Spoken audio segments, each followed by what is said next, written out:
আলহামদুলিল্লাহ। বাবা বাবা, তুমি শুধু মেয়ের বাড়ির ঠিকানাটা আমাকে বলো, আমি কালকে গিয়ে সব ব্যবস্থা করে দিয়ে আসতেছি। হ্যালো, আসসালামু আলাইকুম।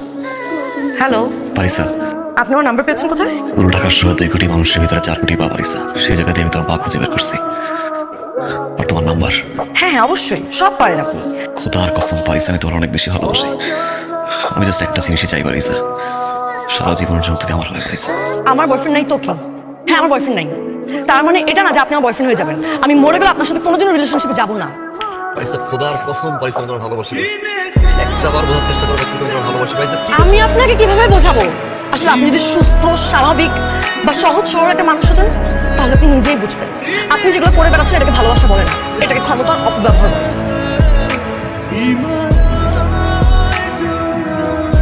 আমি বিশ্বাস করলাম, তোমার সব কথা আমি বিশ্বাস করলাম, কিন্তু বাইরের মানুষকে কি বলে বিশ্বাস করাবে? তাদের কি বোঝাবে তুমি? আজকে বাড়ির বাইরে পোস্টার নিয়ে দাঁড়িয়ে আছে, দুদিন পরে বাসার ভেতরে ওই অস্ত্রগুলো বড় দিয়ে আসবে না, তার কোনো নিশ্চয়তা আছে? তখন তুমি মানুষকে কি বলে বোঝাবে?